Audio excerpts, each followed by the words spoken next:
O Ministério dos Transportes está planejando cerca de 13 leilões rodoviários para 2026. Os pleitos estão no radar, tanto que o governo fez ajustes finais em um novo modelo de concessão de rodovias. Quem nos conta o pipeline que a gente pode esperar destes projetos que estão previstos para este ano? Em nosso estúdio aqui em São Paulo é Jorge Santoro, secretário executivo do Ministério dos Transportes. Secretário, que prazer tê-lo por aqui, meu caro. Seja bem-vindo, um ótimo dia a você. Ótimo dia, Guilherme. Satisfação estar aqui com vocês novamente da CNN.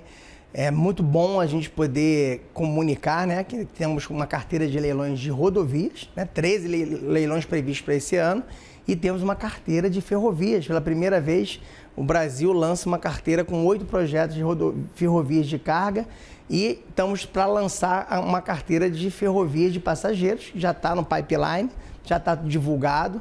Então, é uma mudança muito grande, né? Ou seja, o Brasil ter todo ano um calendário de leilões com previsibilidade, com a matriz de risco muito bem definida, contratos padronizados. Isso tem atraído investidores do mundo inteiro para o Brasil e hoje o Brasil tem a maior carteira de ferrovias e de rodovias do mundo. Perfeito. Então, para quem quer investir, talvez tenha aí no Brasil maior diversidade de ativos, de projetos possíveis. Eu gostaria de entender um pouco mais sobre este pipeline, como é que vocês fizeram a montagem destes projetos que vão a leilão em 2026, qual que é o investimento previsto, o que a gente pode esperar deste ano que traz alguns desafios, inclusive. Guilherme, o Brasil, até 2022, contratou 175 milhões de reais em CAPEX, né? Ou seja, investimentos em ativo fixo. Ou seja, 40 anos de história, o Brasil investiu isso em rodovias. A gente investiu, nesses 3 anos do governo Lula, já contratamos 240 milhões de reais. E para frente, a gente montou uma fábrica de projetos, ou seja, uma esteira. Então, eu tenho 13 projetos esse ano e já tem 60 projetos em estudo, em elaboração, que a gente vai deixar para o próximo governo continuar essa sequência. Já virou uma política de Estado a gente fazer esse tipo de investimento, ou seja, o governo participar, colocar ativos públicos com a atração do setor privado para investir, melhorar a infraestrutura. O Brasil tem diversos gargalos logísticos históricos. Não é possível que o custo da logística do Brasil seja mais caro para tirar mercadoria de dentro do Brasil que do Brasil para fora. Então, a gente precisa trabalhar, abrir, diversificar, melhorar as condições não só das rodovias, mas ampliar a capacidade das ferrovias, transportar carga. E eu não tenho dúvida que esse é o nosso objetivo. Para montar essa carteira, a gente estudou os melhores benchmarks internacionais, conversamos com o mercado brasileiro, o mercado internacional, fizemos muito roadshows. Todo mês nós temos pelo menos 2 roadshows aqui em São Paulo. A gente concentra aqui que tem o maior número de empresas, operadores, investidores aqui. E a gente roda o mundo com pelo menos 4 a 5 viagens internacionais apresentando essa carteira de projetos. E isso tem sido muito importante, essa frequência, previsibilidade, tem atraído empresas do mundo inteiro e agora entraram os asiáticos. Eu acho que é uma novidade. A gente, no início, eles só estavam olhando projetos, agora eles estão realmente estudando os projetos. A gente tem clareza que nós vamos ter nos próximos leilões empresas com participação chinesa nos projetos, tem empresa coreana olhando, empresa mexicana olhando, além dos europeus. Então a gente acha que a gente está atraindo um capital novo. Uma outra coisa muito interessante é o mercado financeiro participando com fundo de private equity, montando plataforma de investimento para financiar a participação nesses projetos. Isso ajuda muito na montagem do Project Finance, desde que a gente conseguiu montar uma matriz de risco, muita qualidade, uma modelagem com muita qualidade, os projetos têm sido enquadrados dentro do Project Finance Non-Recourse, ou seja, não afeta o balanço de quem está fazendo a captação de recursos. Isso é muito importante para a alavancagem financeira dos projetos e a gente consegue, com isso, atrair muito mais concorrência. Ou seja, no passado, eu tinha 2 investidores entrando em projetos no Ministério do Transporte. Ou seja, a gente tinha, em 10 anos antes desse governo, participava 1, 2 grupos, no máximo 3 grupos em leilões. Hoje nós temos 6 grupos, 7 grupos, já tivemos 16 grupos novos diferentes ganhando leilões. o que não acontecia no passado. Isso é muito bom, abre o leque, diminui o risco desses investimentos acontecerem e a gente tem obras acontecendo pelo país inteiro com incentivos corretos, Guilherme. Uma coisa muito importante é que hoje o investidor, se ele antecipa investimento, ele tem incentivo para isso. Isso tem feito vários projetos ter entregas antes, como a Dutra. Vai entregar 1 ano e meio antes os investimentos. Por conta desses incentivos. Exatamente. Secretário, quem está conosco também, participando dessa entrevista, é nosso repórter Danilo Moliterno, que está aqui conosco. Por favor, Danilo, fique à vontade, meu caro. Bom dia, Gabriel, secretário, obrigado pela oportunidade. Secretário, queria continuar falando sobre esse pipeline, especialmente no que diz respeito à rodovia. A gente sabe que para que tantas concessões fossem realizadas dentro desse governo, houve um esforço especialmente de encontrar a modelagem mais atraente para o investidor. A gente sabe que tem um novo tipo de modelagem que está aí no percurso de ser criado pelo Ministério dos Transportes, que é aquela concessão inteligente, que tem algumas mudanças com relação àquela concessão light que era pensada anteriormente. Queria saber se esse modelo já está fechado, quais serão as características desse modelo para atrair o investidor e, se pudesse soprar para a gente, qual deve ser o primeiro projeto a estrear esse modelo. Então, Danilo, acho que a pergunta sua foi excelente. A gente está com o modelo na fase final de fechamento. É um modelo interessante porque a gente está pegando rodovias com menor tráfego, né? Rodovias que têm menor atratividade econômica, em regiões, às vezes, que não têm uma capacidade econômica de pagar pedágio. Então, a gente reduziu, enxugou os custos ao máximo de uma concessão tradicional, porque hoje, Guilherme, uma concessão não é uma concessão de um ativo rodoviário apenas. Ela é uma concessão multisserviços. Ela tem serviços médicos, ela tem serviços de internet, ela presta serviço para toda a comunidade do entorno. Só que isso encarece a prestação de serviço, isso é importante para rodovias de grande fluxo. Mas quem tem menor fluxo, a gente enxugou. A gente está usando, Danilo, a gente testou alguns mecanismos bastante interessantes. Na versão original, a gente não estaria colocando socorro médico, né? Agora, a gente verificou que é possível colocar socorro médico com menor custo usando telemedicina, por exemplo. Então, eu ter a possibilidade de eu construir soluções usando IA dentro das concessões. Soluções essas que reduzem muito o custo da operação da rodovia. Eu acho que a gente está fechando esse modelo e uma novidade é que a gente está se colocando na possibilidade do governo pagar parte do CAPEX do projeto. Ou seja, quando é importante eu fazer um investimento, um pedaço de duplicação, uma terceira faixa, quem vai fazer o investimento vai ser o governo através de aporte na concessão. Isso faz com que a tarifa diminua. É um modelo em que a gente não está querendo ganhar outorga, a gente está querendo entregar um serviço melhor para a população e ter um preço cada vez menor para a população usar esse serviço.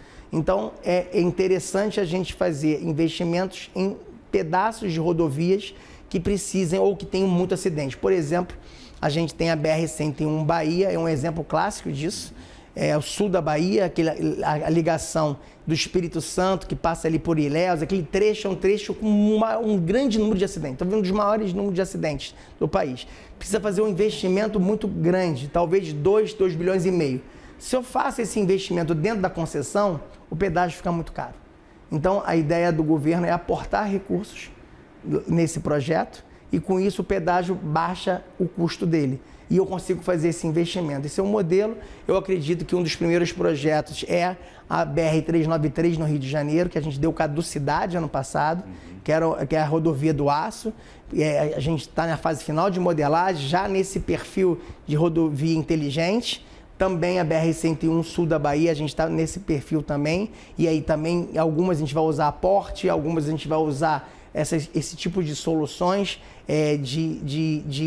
reduzir o tipo de serviços e utilizar a tecnologia para a prestação. Exato. A tecnologia, a inovação e reduz os custos. Eu acho que isso é uma coisa que é muito importante, porque aí a gente tem uma rodovia com a melhor qualidade, com que o usuário, quando ele entrar nela, ele sabe que no final ele vai sair. Ele vai chegar. E estes dois projetos que você menciona, eles estão no pipeline deste ano já? Não, a gente nem colocou no pipeline, a gente já está com ele finalizando. A gente só colocou no pipeline os projetos já concluídos. Entendi. Eu tenho certeza que vão ser leiloados esse ano. São 13.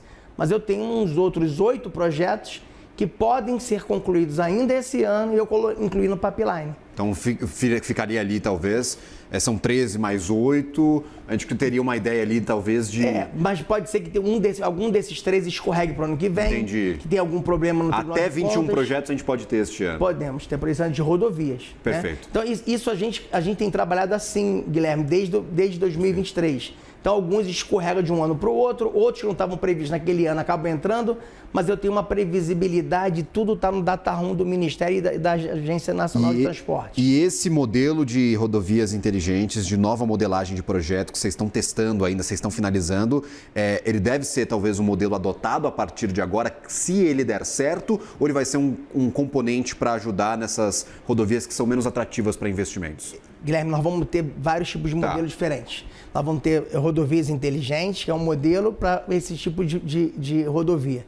A gente está modelando uma carteira de corredor logístico para uma região do país que explodiu o crescimento econômico dela, que é o Mato Piba. Então, ali especificamente são rodovias de carga, que trafegam basicamente caminhões, poucos carros. Então, a gente está fazendo uma mudança da modelagem econômica. Talvez vocês não tenham percebido, mas no passado a equação econômica era 1:2, ou seja, o carro pagava R$1 e o caminhão 2, na proporção, na tarifa. A partir desse ano, dos leilões desse ano, a gente está botando 1:3. E nessas rodovias do Mato Piba, nós estamos estudando fazer uma diferenciação ainda maior. Ou seja, quem usa mais é o caminhão, quem mais agride é o caminhão, é justo que ele pague um pouco mais do que o usuário de veículos. Isso faz com que eu tenha uma atratividade melhor do projeto e eu consiga reduzir os custos como um todo do projeto, entendeu?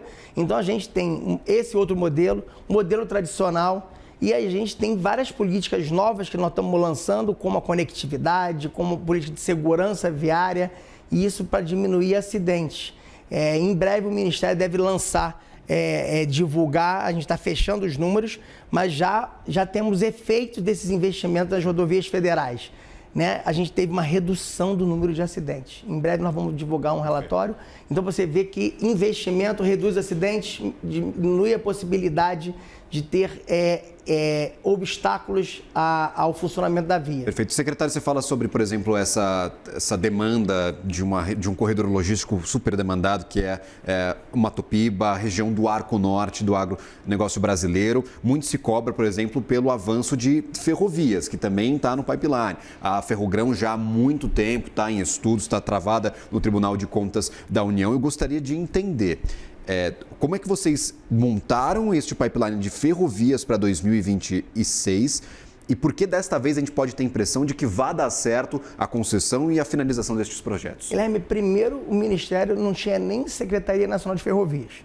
O ministro Renan criou a primeira Secretaria Nacional de Ferrovias. O Ministério não tinha pipeline de projetos.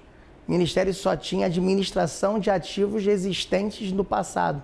O Brasil tem 35 mil quilômetros de ferrovias e usa cerca de 10 mil quilômetros. Então, o Brasil só olhava para esses 10 mil quilômetros. Não olhava pelos outros 25 mil quilômetros e não olhava para novos projetos. Muito se falava da Ferrogrão, mas a Ferrogrão é um projeto de 2013 que estava parado por um eliminado supremo, passou o governo passado inteiro parado lá o projeto.